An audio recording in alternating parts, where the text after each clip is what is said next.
You want to change your reality, but before that, there is a test that almost no one can endure.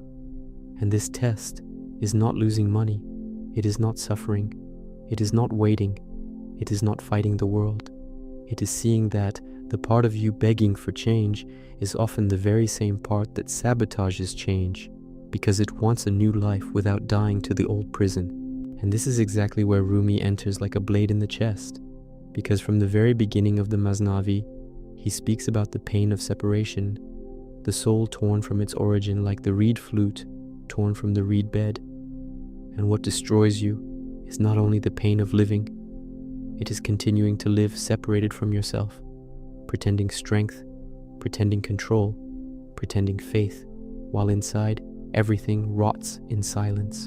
And if you have the courage to continue, you will face the real test that comes before change, the test that breaks the character, exposes your wound, and begins returning your soul to the place it should never have left. The hardest test in the universe is this: enduring the humiliation of realizing that your reality does not change because you still love your prison. You complain about the pain, but you protect the cause of the pain. You ask for a new life, but you keep defending the identity that wounded you up to this point. You say you want peace, but you feed the voice that lives off war. You say you want love, but you remain kneeling before fear, neediness, the urge to control everything, the obsession with being recognized, chosen, saved, validated. And then life tightens, life falls silent, life removes what used to distract you. And you call this punishment, when very often this is the beginning of the test. Rumi does not speak to the beautiful part of a person. Rumi enters where it burns. When the flute laments its separation at the beginning of the Masnavi, the center of the image is not delicacy, it is amputation. The flute cries because it was cut. It does not sing because it is happy. It sings because it was separated from its origin. And that is what you feel without being able to name it. That sensation of living displaced from yourself, of running all day and still feeling a dry hole in your chest, of achieving things and remaining empty, of speaking with people and still feeling alone, of trying to change life from the outside in while inside the root remains wounded. The test begins when you stop covering up that separation, because the truth is brutal. You do not suffer only because of what happened to you. You suffer because you built an entire self in order to survive what happened to you. And then you began calling that armor who I am. This is the point almost no one wants to face. The wounded persona becomes identity. Repeated fear becomes temperament. Old defense becomes lifestyle. Neediness becomes romanticism. Attachment becomes love. Pride becomes dignity. And then the human being spends an entire lifetime protecting their own chains as if they were protecting their own soul. In the Sufi path, this false center is what must lose strength so that something more real can appear. In simple language, there exists within you a constructed self, a manufactured self, a self that lives to maintain image, control, comparison, importance, possession, drama, and defense. And while that self rules, your reality may change shape, but it will not change essence. The scenery changes, the prison remains, faces change, the emptiness stays, results rise and fall. The internal hunger remains in the same place. That is why so many people improve their lives and still remain at war with themselves. So the test is not, can you endure suffering? Almost everyone suffers. The test is, can you endure losing the mask you built in order not to feel? Almost no one can endure that, because without the mask comes the trembling. Without the mask comes silence. Without the mask comes the buried shame. Without the mask comes the wound without makeup. Without the mask, you begin to see how much of your life was driven by fear of rejection, fear of abandonment, fear of being nobody, and that tears you open. That is why the beginning of change feels like deterioration. Before, you suffered while asleep. Now you begin suffering while waking up. Before, illusion anesthetized you. Now it begins to fail. Before, you called repetition destiny. Now you begin to see patterns. Before, you called attachment love. Now you begin to see dependence. Before, you called impulsiveness emotional truth. Now you begin to see compulsion. Before, you called anxiety intensity. Now you begin to see slavery. And seeing this hurts more than remaining blind for a while, because seeing tears you away from the rotten comfort of the lie. In Sufism, true love does not come to massage the ego.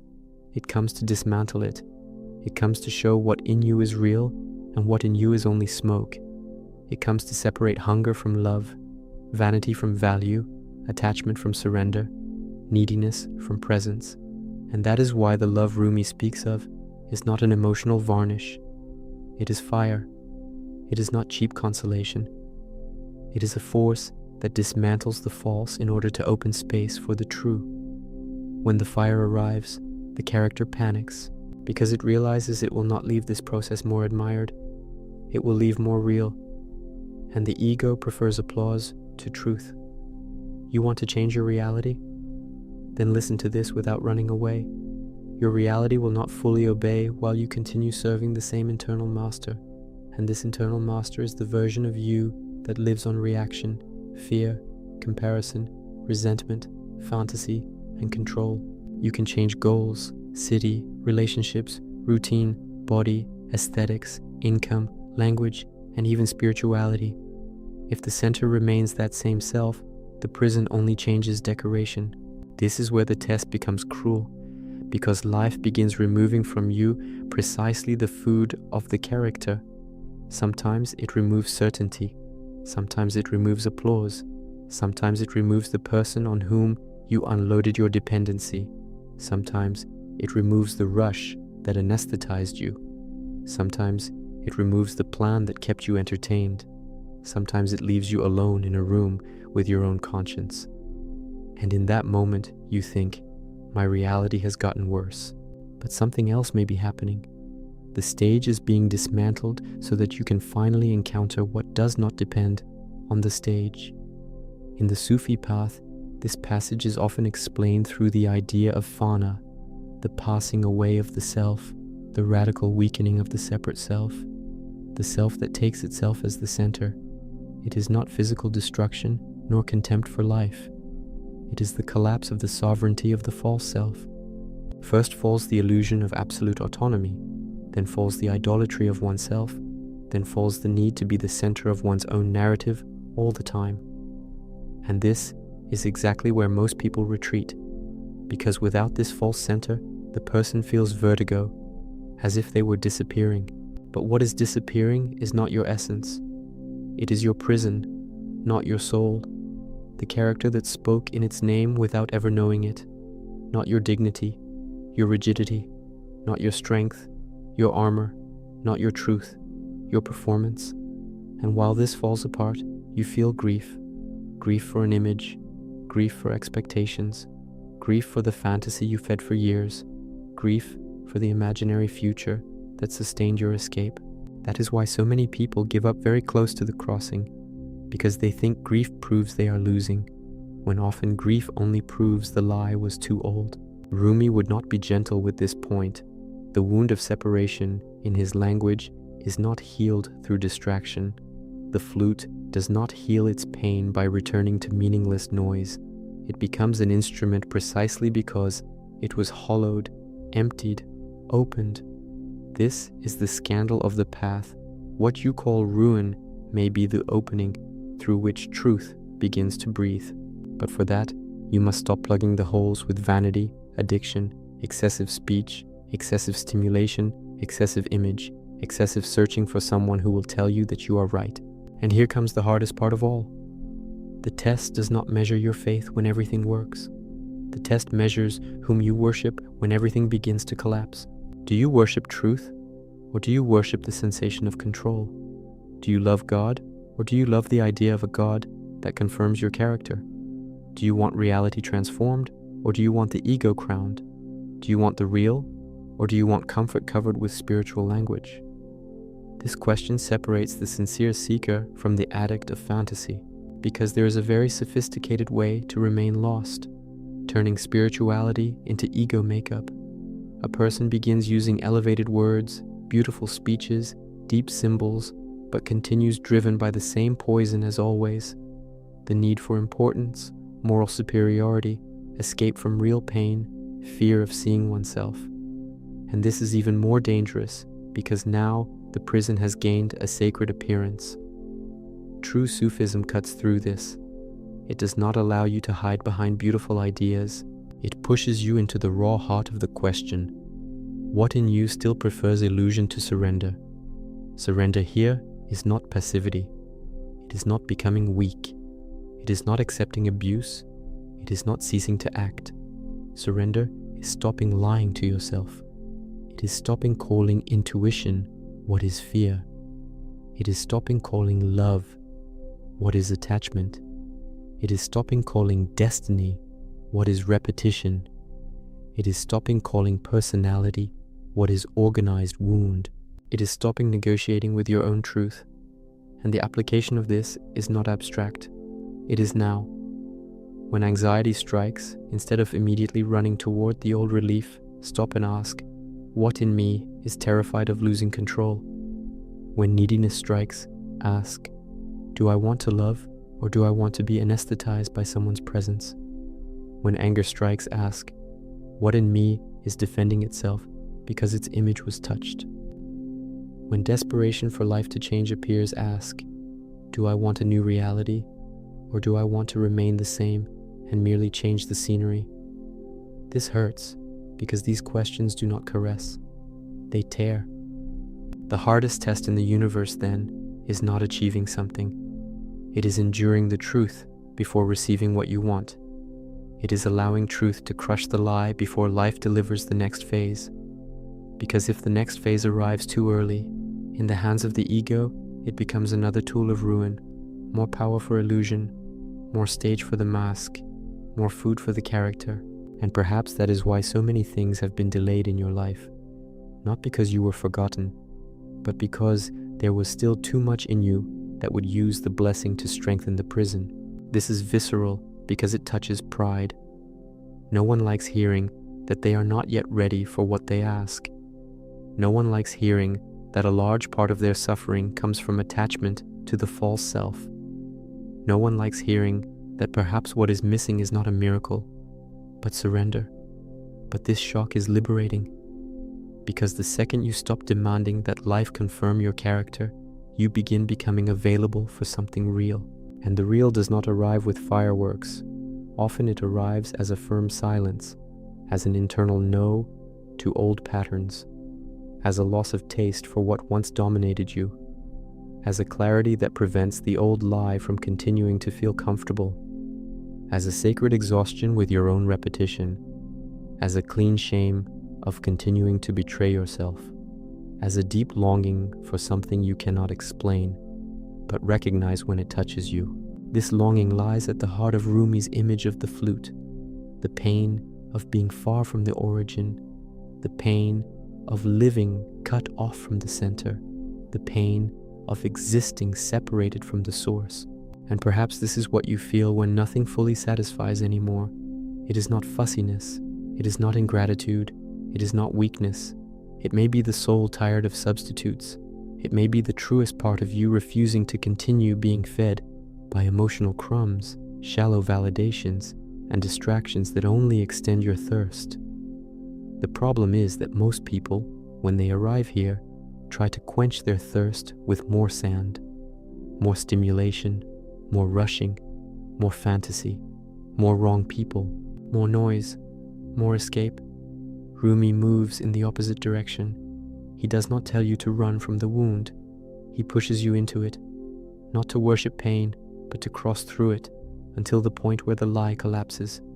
Because only when the lie collapses do you stop asking reality to heal what only truth can heal. And this is the point where the game changes. Not because everything became easy, but because you stopped asking for change as a character and began asking for truth as a soul. And when this happens, something mysterious begins to change, even in the way you look at the world. You stop interpreting every loss as punishment. You stop interpreting every delay as abandonment, You stop interpreting every discomfort as error. You begin to realize that many pains were doors, many silences were surgeries, many collapses were invitations. Not invitations to suffer more, invitations to stop kneeling before the false. But there is an even deeper detail, sharper and harder to accept than all of this. Once the test begins, there is a specific mistake that destroys almost everyone from the inside. A mistake that looks like protection, looks like intelligence, looks like maturity, but in truth silently rebuilds the entire prison. But there is an even deeper, sharper, harder detail to accept than all of this. After the test begins, there is a specific mistake that destroys almost everyone from the inside. This mistake looks like intelligence, it looks like protection, it looks like maturity, but in truth, it is only fear disguised as reason. The person begins to feel that something inside them is changing, that old patterns are being exposed, that certain illusions are collapsing, and then they try to control the process. They try to manage the transformation. They try to negotiate with truth. But truth does not negotiate. The ego wants to change without losing power. It wants to evolve without dying. It wants purification without stepping down from the throne. And that is exactly what blocks the gateway to real change. Because the ego always tries to do the same thing. Rebuild the prison using new materials. It takes pain and turns it into identity. It takes the wound and turns it into narrative. It takes suffering and turns it into a personal story that must be protected. Suddenly the person no longer wants to leave the pain. They want to be recognized through the pain.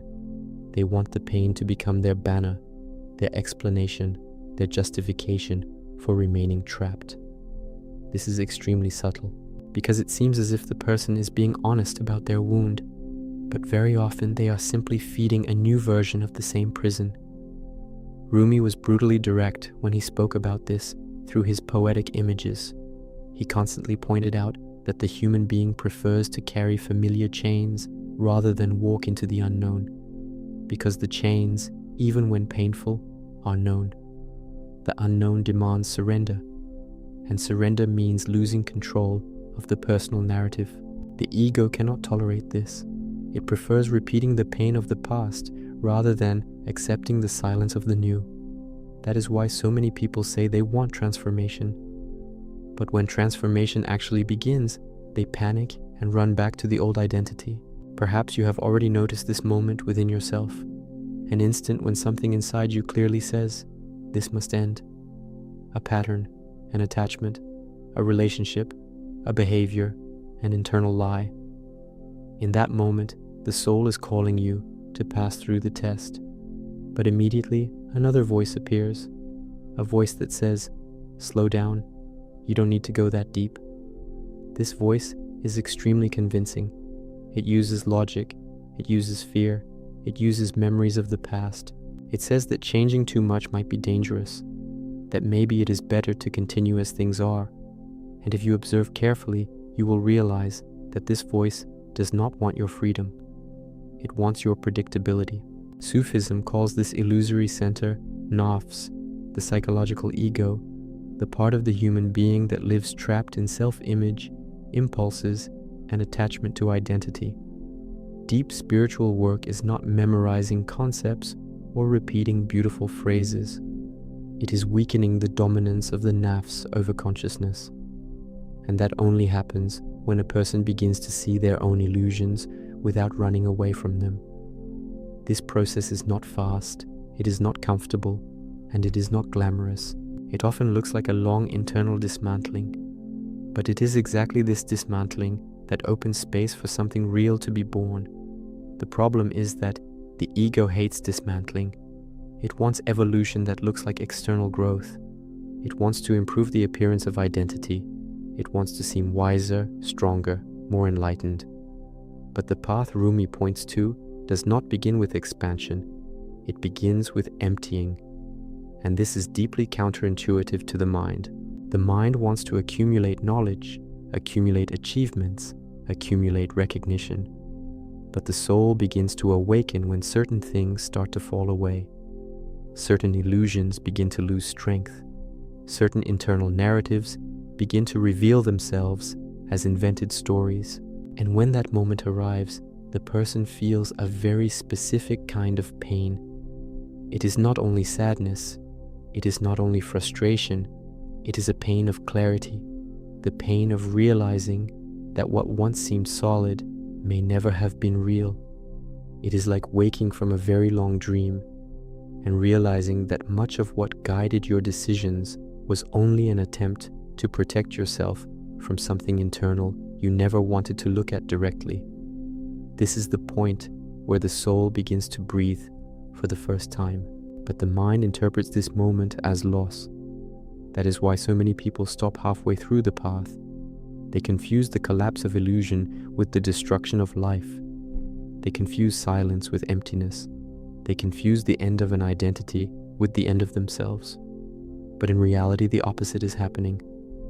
Life begins to remove layers that were suffocating something much deeper, something that does not depend on personal history, nor on the past, nor on social image, something that exists before all those masks. But to perceive this, you must pass through the phase where it seems that everything is being dismantled.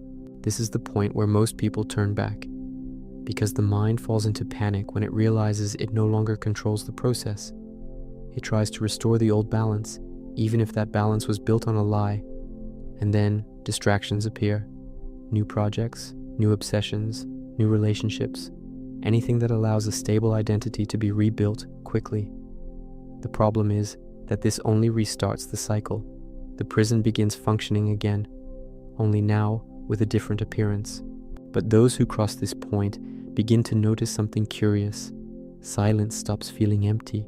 It begins to feel like space. The absence of quick answers begins to feel like freedom. The lack of control begins to feel like lightness. This does not happen overnight. The mind resists. The body resists. Habits resist. But slowly something begins to reorganize inside the person, as if consciousness were returning to a center that had always been there, but had been covered by layers of fear and self-image. Rumi spoke of divine love as a force that dissolves the false self, not romantic love, not emotional or sentimental love, but a force that pulls consciousness back toward the origin. And when this force begins to act, everything that is not true begins to lose its support. Relationships based on dependency begin to feel heavy. Ambitions based only on external validation begin to feel empty. Superficial conversations begin to feel exhausting. The person begins to sense that they can no longer live the way they once did. This creates a strange moment, because the old world has not yet ended, but the new one has not yet been fully born. The person stands between two states, between two identities, between two levels of perception. And this interval is the real test, because it is precisely here that the mind desperately tries to return to the past. It says that things were easier before. It says they were safer before. It says life was better when everything seemed simple. But what it is really saying is, I want to go back to sleep. But the soul cannot fall asleep again after certain awakenings. Something inside the person has already seen too much. It has recognized too many patterns. It has felt the falseness of certain repetitions. And no matter how much the mind tries to recreate the old illusion, it never fits perfectly again. There is always a strange feeling that something is wrong. That feeling is the sign that the process has already begun. The test is already happening. And there is no longer any way to pretend completely that nothing has changed. At this point, a silent choice appears. A choice that is almost never consciously perceived. Continue feeding the old character, or allow it to lose strength. This choice appears in the small decisions of daily life, in emotional reactions, in automatic habits, in the stories you tell yourself about what is happening in your life.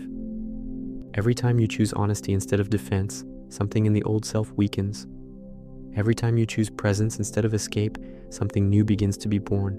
But this transformation does not happen the way the mind imagines. It is not a dramatic moment of sudden illumination.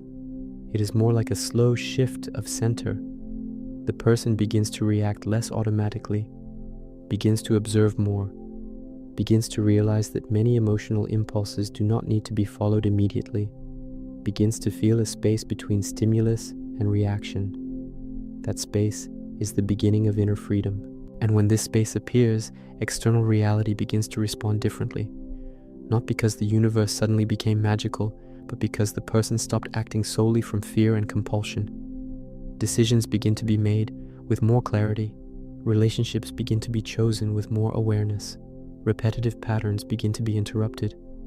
And slowly, life begins reorganizing itself around a more authentic center. But there is still something extremely important that almost no one notices in this process. Something that determines whether the transformation will truly deepen, or whether the person will stop halfway and rebuild the same prison using new spiritual words. Because there is a very specific moment when the ego attempts one final survival movement, an extremely subtle movement, so subtle that most people never even realize it happened. And it is precisely at this point that a person's inner destiny can change completely, because there is a very specific moment when the ego attempts one final movement of survival, a movement almost invisible, silent, elegant.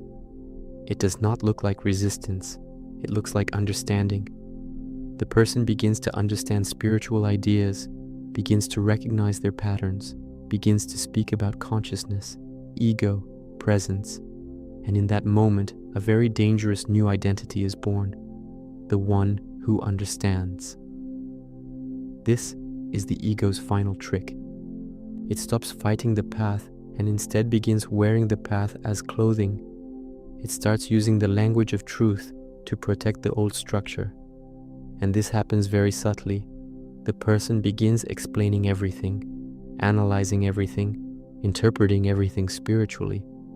But deep down, something remains untouched, the need to continue being someone special inside their own story. They no longer want to be the victim, now they want to be the awakened one. They no longer want to be the lost one, now they want to be the one who found the way. But this is still identity. It is still the ego trying to survive, only the costume has changed. Rumi constantly pointed to this danger through his metaphors. He criticized the seeker who falls in love with their own spiritual path instead of disappearing within it. Because the goal is not to build a spiritual identity. The goal is to dissolve the need for identity. The divine love he describes does not create a more beautiful character. It dissolves the character entirely. And that is exactly why this path feels so radical. When the ego realizes it is losing territory, it tries to become spiritual. It begins to say, I already understand this. It begins to feel proud of its own awareness. It begins comparing itself with those who have not yet seen certain things. And at that moment, something very delicate happens. Inner growth freezes. Because while a person is busy being someone conscious, they are still defending a way of being someone. This is one of the most silent tests of all, because no one easily notices it. It looks like evolution, it looks like wisdom, it looks like maturity, but inside the same structure remains active, the need to maintain an image. Only now, the image is no longer social, material, or emotional. Now it is spiritual, and the path Rumi points toward passes exactly through this point. It passes through the moment when even spiritual identity must fall. Because as long as there is someone saying, I am the one who awakened, separation still exists. There is still an individual center defending territory. There is still someone trying to possess the truth. That is why Sufi masters said that true love consumes even the seeker. No one remains holding the trophy of enlightenment. No one remains narrating their own greatness. What remains is presence, simple presence, without the need to prove anything, without the need to explain everything, without the need to constantly position oneself inside one's own story. But to reach that point, there is an extremely uncomfortable moment. A moment when the person realizes that even their spiritual search may be contaminated by the ego. This shock is profound. because it destroys the last certainty the mind possessed, the certainty that it was in control of its own spiritual path. And when this happens, a very different kind of emptiness appears. It is not the emptiness of initial confusion. It is the emptiness of no longer having an identity to lean on. The person can no longer define themselves so easily. They can no longer cling to a clear narrative about who they are. And this creates a strange sensation of dissolution. The mind desperately tries to fill this space. It wants new definitions, new explanations, some solid place to land again. But if the person remains in this emptiness long enough, something very interesting begins to appear. A simplicity, a silent presence that no longer needs so many stories. A way of being in the world that does not depend so much on justifying every step, every emotion, every choice. The person begins to realize that much of their suffering came from the constant attempt to maintain a stable identity. When that pressure diminishes, life begins to flow differently, not because every problem disappears, but because the person no longer reacts to problems in the same way. There is more inner space, more observation, less urgency to defend the ego. This state is not passivity, quite the opposite. It brings a far deeper clarity for action, because decisions stop coming only from fear or the need for validation. They begin to arise from a quieter place within consciousness. And when someone begins living from that place, something curious happens with the surrounding reality. Certain situations that once seemed impossible begin to reorganize.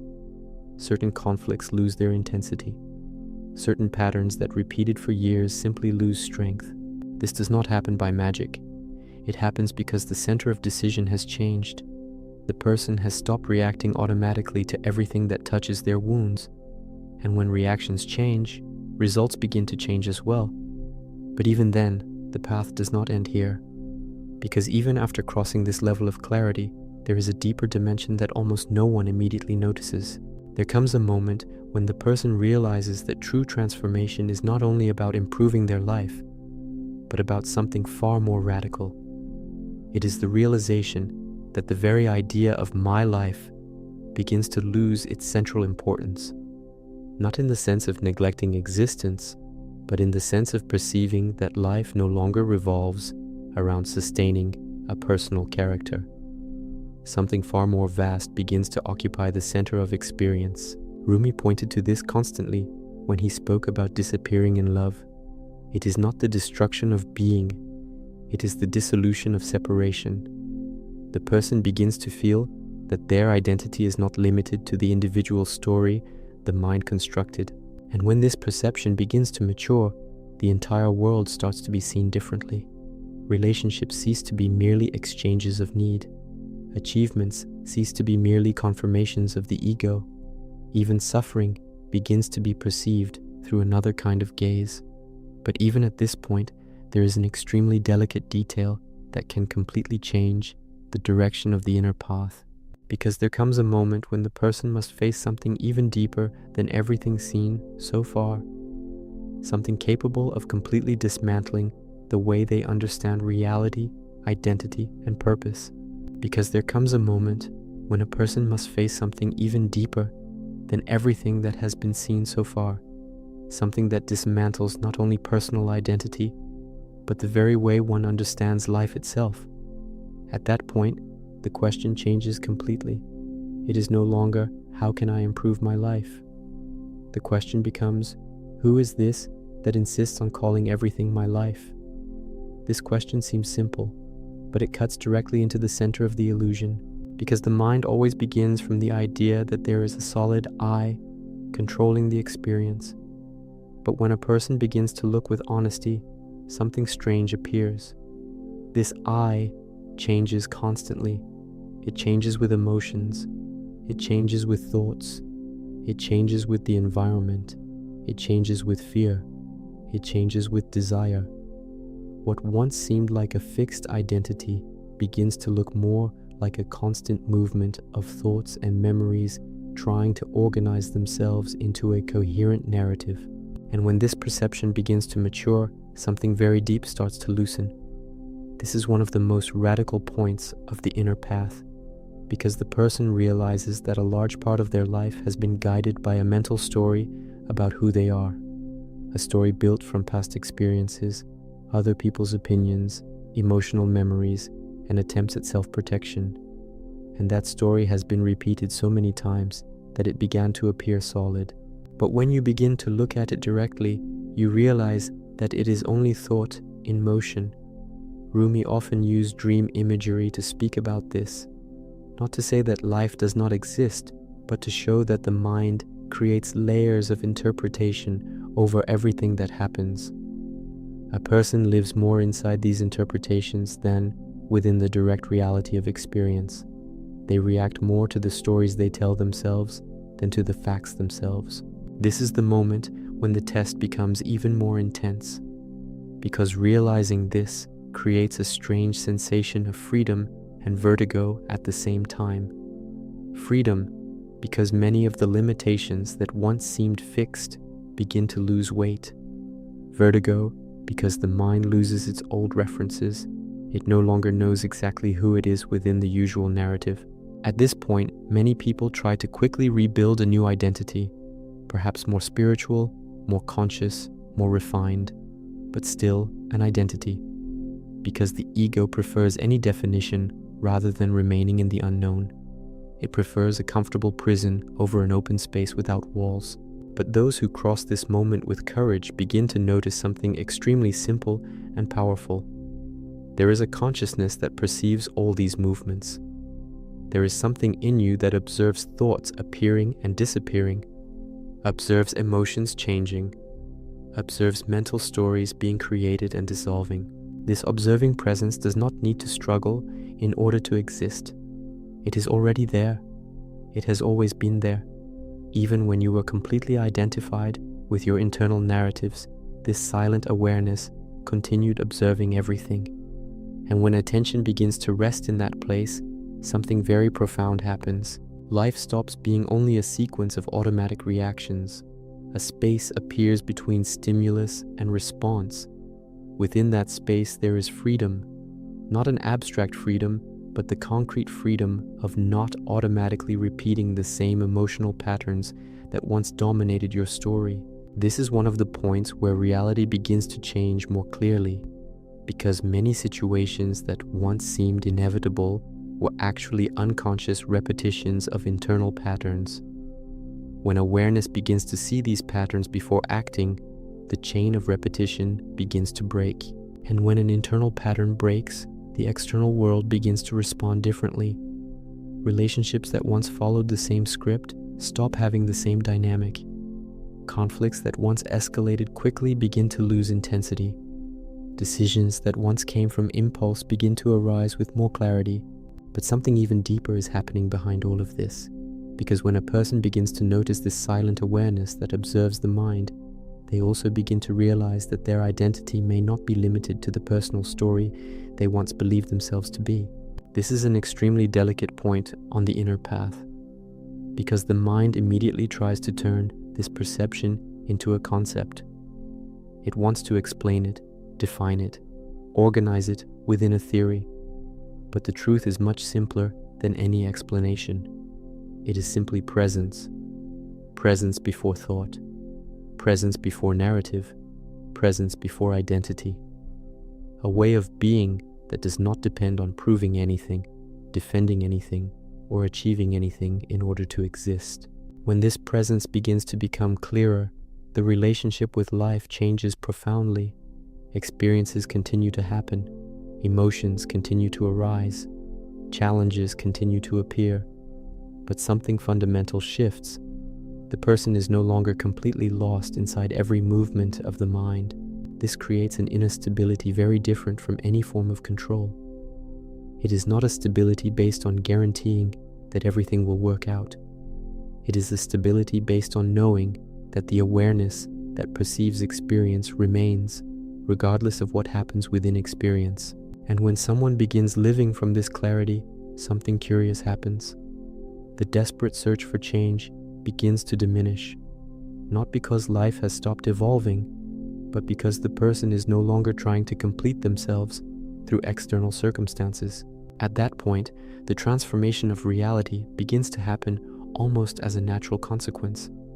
The person acts with more clarity, chooses with more awareness, and reacts less to old emotional impulses. This creates a kind of internal alignment that begins to reflect externally. But there is still one last detail in this process that almost no one notices immediately, a detail that determines whether this clarity will deepen or whether the mind will slowly begin to appropriate the experience and transform it into identity again. Because there comes a moment when even this perception of awareness can become a new point of attachment. And it is exactly there that the most subtle test of the entire inner path appears, because there comes a moment when even this perception of awareness can become a new point of attachment, and that is precisely where the most subtle test of the entire inner path arises. The mind perceives this silence, this clarity, this presence, and immediately tries to capture it. It wants to turn the experience into possession. It wants to say, "Now I understand. Now I have attained. Now I am someone who awakened."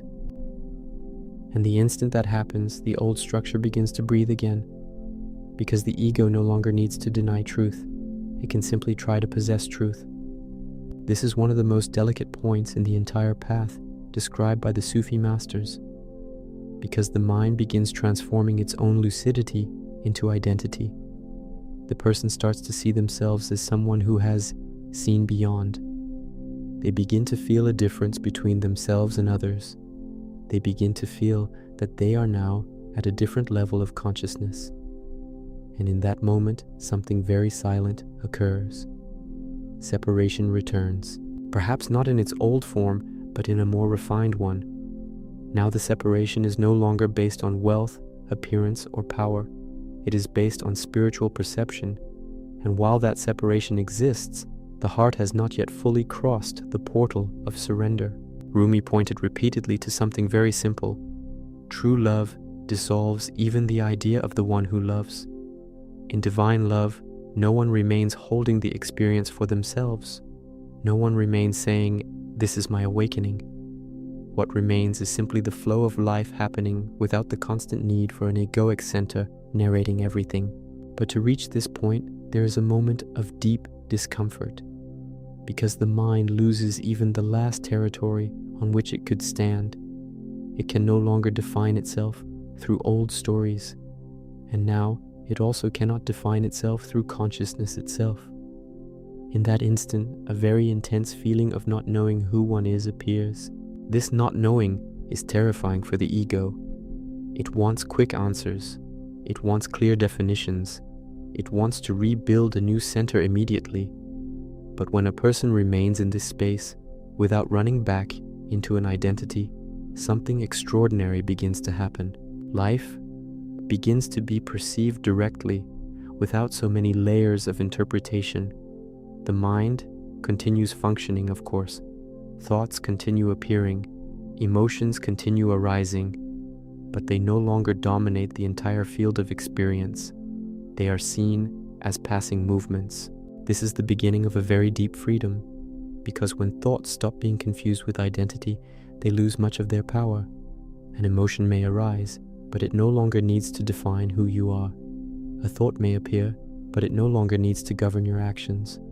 Awareness begins to operate more widely, like a space where everything can arise and disappear without the need for constant control. And when that happens, the relationship with suffering itself changes profoundly. Before, every painful emotion seemed to threaten identity. Now it appears more like a temporary phenomenon within experience. This does not mean pain disappears completely, but it no longer produces the same sense of imprisonment. In this state, something very interesting begins to happen in the way a person perceives others. Because when one's own identity stops being so rigid, the separation between self and other begins to soften. A deeper understanding of the human condition emerges. The person begins to realize that much of human behavior comes from this same place of fear, defense, and attachment to identity. this naturally generates more compassion, not moral compassion, but a direct understanding of human suffering. And when that understanding begins to mature, something in the heart opens even more, because the person realizes that the same awareness that observes their own thoughts is also present in every other human being. This perception slowly dissolves the feeling of psychological isolation. Life stops feeling like an individual battle against the world. A sense of participation in something far greater than the personal narrative begins to emerge. This is one of the points where Sufi teachings speak about union with the real, not as a philosophical idea, but as a direct perception that the awareness perceiving experience does not belong to an isolated individual. When this perception begins to deepen, even the spiritual search itself begins to lose intensity, not because the person has lost interest in truth, but because they begin to see that what they were seeking had always been present. The seeker begins to relax, not in the sense of abandoning life, but in the sense of stopping the frantic search for something that was never separate from awareness itself. But even here, there is an extremely important detail at this stage of the path, because even after realizing all this, there remains a very subtle tendency of the mind to reclaim the experience. It may begin turning even this deep understanding into a new personal narrative, a new story about who it is within the spiritual path.